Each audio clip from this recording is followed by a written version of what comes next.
Hello mga sisi corn! For today's vlog, magpapacheck up at magpapabakuna tayo. Pero bago ang lahat, mag-Starbucks muna tayo para mukhang sosyal. Tapos ang requirement, dapat umabot siya ng 3 hours para sulit yung bayad. Charat! Anyways, itong si KK, super love niya talaga bumayay. Hindi ko alam kung anong meron sa labas, pero tuwan-tuwa talaga siya sa mga sasakyan, sa mga ilaw, sa mga billboard, at sa kung ano-ano yung mga nakikita niya sa paligid. And kapag may interesting siyang nakita, lagi siyang napapanganga na para bang gusto niyang sabihin, wow, amazing. Anyways, for today's video, babaksinan nga pala siya ng HEPA A and Japanese encephalitis. Tama ba yung pagkakapronounce ko? Bahala kayo, i-research nyo na lang. And wag nyo akong i-judge. Alam niyo mga sisicorn, habang lumalaki si Kalum, mas naiintindihan ko kung bakit importante talaga na kumpletuhin yung mga vaccines nila. Yung HEPA A kasi, tinutulungan niya yung mga anak natin mag-fight sa mga infections na pwedeng makuha sa food, lalo na nagsasolids and water. And yung Japanese encephalitis naman is paprotect sa mga babies natin laban sa sakit na dala ng lamok, lalo na tag-ulan ngayon, palapit na naman ang tag-ulan, na pwedeng makaapekto sa utak nila. And kahit minsan na masakit siya sa bulsa, ito talaga yung mga bagay na hindi namin tinitipid. And for the moment of truth, vaccination time na. Ang tanda na ni Doc, no, malakas pa siya kasi siya yung pedyo ko noon and siya na din yung pedyo ni KK ngayon. Anyways, i-unmute ko muna para maninig nyo yung actual reaction niya and mga ganap namin tuwing check-up niya para na rin may balikan akong memories in the future. Bibi pa lang eh! Bibi! Ba't nag-cry ka? Bibi lang! Wala! Ngiti na. Ay, ang lakas! Ang lakas naman niya. Wala pa, wala. Grabe na ba madaling ito? Sandali lang, anak. Ay. Andito si ma'am. Ano pa pang isa? Kailang may Ay. bigyan. Hey! Wala na. Kilum! Okay na. Uy, sus. Hindi na. Nakikiramdam siya eh. Nabipi na. May ako nga eh. Gawin ko. Very good. No reaction. Unano na naman kami dyan sa video. No reaction naman. Very good. Ah? What happened, Kay? Iyak ka, iyak! Wala reaction. Very Yay! No reaction. Okay na? Very good. 9.5 kilos na siya. Yay! Sakit na ikaw sa likod. Oo nga eh. Okay na. Bawal maligo. Hindi. Yung ganda na ako dyan. What?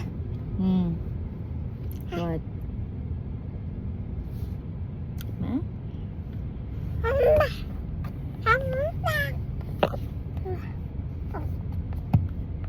Grabe, vaccine mo ngayon, ha? 8,000? 8,000? Eh, 8 pa. Ibang vaccine mo to.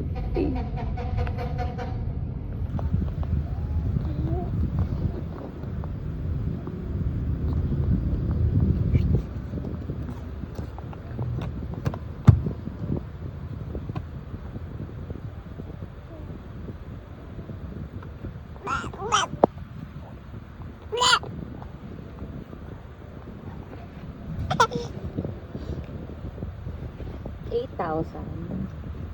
Magkano yung dalawa next week? 6,000 sa kaportal. Kamo 10,000. Kaya nga compute ko 19K. Kaya nga, wow.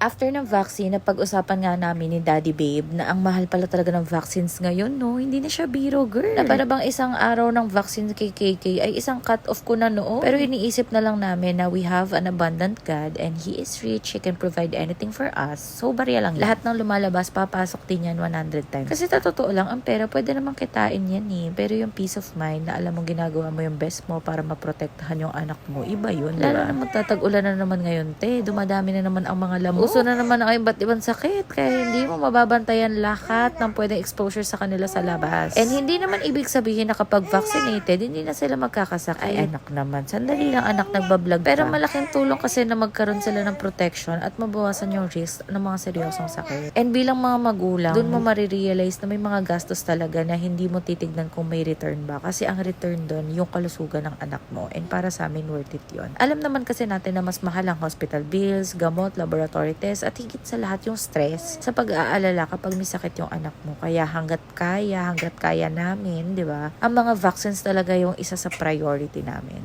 And tignan nyo naman, pagtapos bakunahan, parang walang nangyari ba? Kami pa ata yung lalagnatin sa mahal ng vaccine niya eh, Charis. Pagtapos nga ng check-up, dumaan kami sa bahay ng kuya ko at dahil ang daming bata doon, gusto niyang makibanding. Panaytingin siya sa kanila, parang gusto niyang nang makilaro. Pero hayaan mo anak, unting panahon na lang makikigulo ko na rin dyan. At habang pinapanood ko siya kanina, may naisip ako. Alam niyo, nung buntis ako, excited akong makitang gumapang. Tapos nung gumagapang na, excited naman akong umupo na. Tapos ngayon, excited na akong makipaglaro siya sa ibang bata. Pero parang ganun talaga, no, ang pagiging magulang. Lagi kang excited sa next milestone ng anak mo. Pero minsan parang kailangan din nating huminto. Parang teka lang, sandali. Pwede bang enjoy muna yung stage na meron sila ngayon? Kasi sobrang bilis pala, hindi ko na ba malaya na ang bilis pala niyang lumaki. Ay nako, ang daming hugot ni ante. Anyways, that's our day. Check-up done, vaccine done, happy baby, happy mommy. At isang araw na naman na gusto kong maalala forever. And syempre, hindi matatapos ang araw na walang konting kulitan kay Lolo bago matulog. So ayun lang guys, i-unmute ko na ulit yung video para makita nyo yung ganap nila ni Lolo. Babu!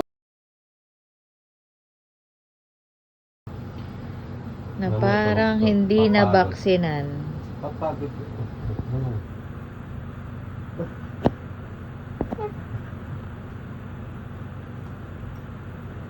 Mhm.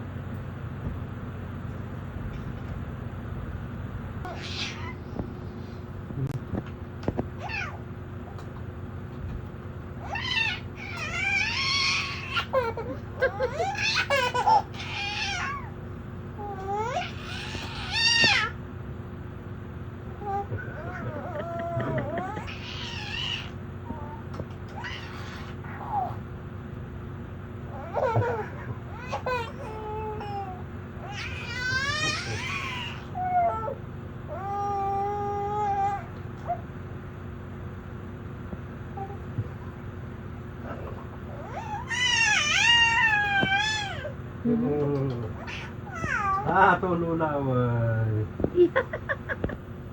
Na parang di talaga na baksinan na yung Parang araw. pinitan tuloy. Sandali na. Dito na.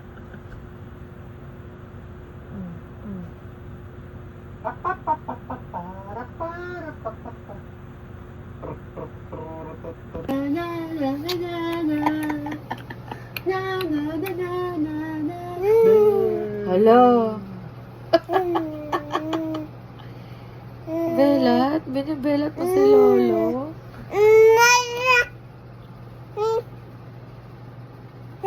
Follow me. Share, share, share. Love, love, love.